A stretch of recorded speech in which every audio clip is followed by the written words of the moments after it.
और सुनवाई की जहाँ तक बात है कि वो तो अब कोर्ट के ऊपर निर्भर है, क्योंकि आज सुनवाई होने वाली थी, लेकिन शायद पर्सनल कारणों से आज शायद सुनवाई टल गई है। अभ्यर्थी है बीपीएससी 77 के अभ्यर्थी, वो अभ्यर्थी जो शुरुआती दिन से लड़ाई लड़ रहे हैं और अभी भी गुरु रहमान सर से मिलने आए थे। इसके बाद हो सकता है किसी और से मिलने जाएंगे, दौड़ रहे हैं। जबकि उनको क्लियरेंस मिला था नहीं मिला था, वीआरएस को लेके भी डेट में आगे पीछे का कुछ है, तो उस दोनों को लेके जवाब मांगा है। अब जवाब भी लोग कब देते हैं, 4 हफ्ते में जवाब मांगा गया है उनसे। तो क्या होगा, चेयरमैन हटेंगे क्या? क्योंकि कल से गहमा गहमी तेज है कि चेयरमैन हटेंगे, चेयरमैन हटेंगे। हम लोग तो शुरू से ये बता रहे हैं। देखिए, एक तो लगभग 45-40 छात्रों पे और रमांशु सर पे एफआईआर हुआ था सचिवालय थाना में 33/2025।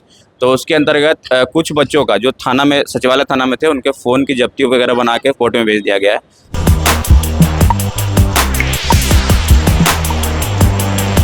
देखिए, सुनवाई टलने के बाद जितने भी अभ्यर्थी हैं ना, वो बहुत उदास हैं और टूट चुके हैं। नमस्कार, मैं हूं अनुकुल तिवारी और आप वॉइस अब देख रहे हैं। हमारे साथ अभ्यर्थी हैं बीपीएससी 77 के अभ्यर्थी, वो अभ्यर्थी जो शुरुआती दिन से लड़ाई लड़ रहे हैं और अभी भी गुरु रहमान सर से मिलने आए थे। इसके बाद हो सकता है किसी और से मिलने जाएंगे, दौड़ रहे हैं, भटक रहे हैं, लेकिन हो नहीं रहा है कुछ। सुनवाई टल चुका है। अब क्या दिमाग में चल रहा है अभ्यर्थियों के? क्योंकि गर्दनीबाग धरनास्थल पर पहली बार ऐसा हुआ कि माता सरस्वती खुद आई, पहली बार हो रहा है।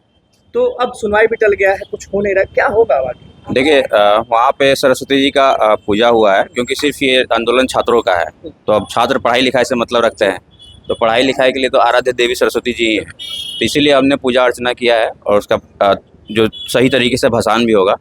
और सुनवाई की जहाँ तक बात है कि वो तो अब कोर्ट के ऊपर निर्भर है, क्योंकि आज सुनवाई होने वाली थी, लेकिन शायद पर्सनल कारणों से आज शायद सुनवाई टल गई है। तो बुराई का भाषण कब होगा?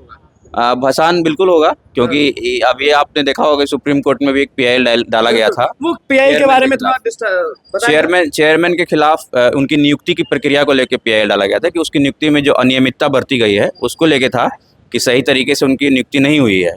प्लस उनके ऊपर विजिलेंस का क्लियरेंस कैसे मिला, जब उनके ऊपर महादलित विकास फंड का पैसा गबन करने का आरोप खुद सरकार लगा रही है।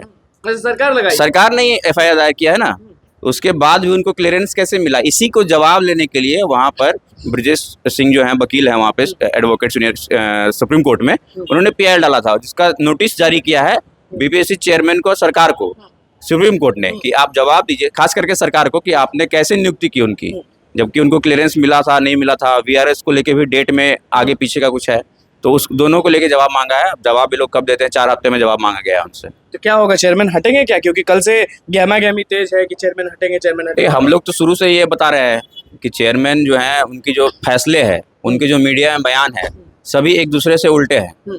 क्योंकि वो बोलते हैं कि 60% 50% क्वेश्चन यूपीएससी लेवल के आएंगे, मीडिया में बयान है, आप लोग तो खुद जानते हैं। और उसके बाद जो क्वेश्चन स्तरहीन पूछे गए, बिल्कुल भी यूपीएससी तो छोड़िए, पिछली जो 69th बीपीएससी थी, उसकी तुलना में भी कहीं आसपास नहीं है वो सवाल। तो इस तरह के भ्रामक बयान तो वो खुद देते हैं, और छात्रों को उपद्रवी कहना, नॉन सीरियस कहना, एंटी सोशल कहना और भ्रामक। हम लोग बीपीएससी हम लोग पेपर आसान था, तो इतने कम लोगों को क्यों वो है? बोले कि 1400 लोग जो है उनको नेगेटिव मार्किंग है। देखिए, आसान कह करके आप लोग इस गंभीरता को कम कर रहे हैं। आसान कुछ नहीं होता है, स्तर होता है किसी भी एग्जाम का। यूपीएससी का लेवल होता है, बीपीएससी का अलग होता है, यूपीपीएससी का अलग होता है, एनडीए का अलग होता है, रेलवे का अलग होता है, पुलिस का अलग होता है, सिपाही का अलग होता है, तो ये टीचर का अलग होता है। तो ये नहीं कहना कि आसान है, वही सवाल उसके लिए टफ हो सकता है, वही आसान हो सकता है। तो वो सवाल रणनीति क्या हो रही है, क्या एक धक्का फिर से?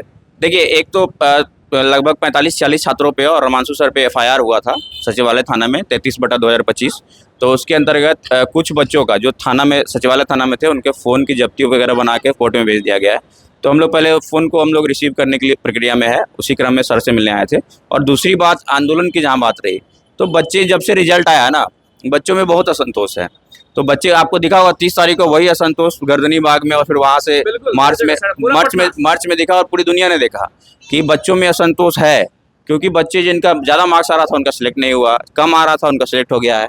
और कई लोग कम वाले छुपा इसलिए रहे हैं कि अब मान लीजिए अगर बता देंगे तो उनका सिलेक्शन अगला बार होगा कि नहीं। तो इस तरह की चीज़ें हैं, अनियमितताएं हैं। ठीक है, प्लानिंग तो अभी नहीं कहेंगे, क्योंकि चूंकि 30 तारीख को जो हुआ, उसके बाद हम लोग कोर्ट में भी हियरिंग था, तो हम लोग सोचा कि कोर्ट का भी एक बार सुन लेते हैं क्या बोलते हैं।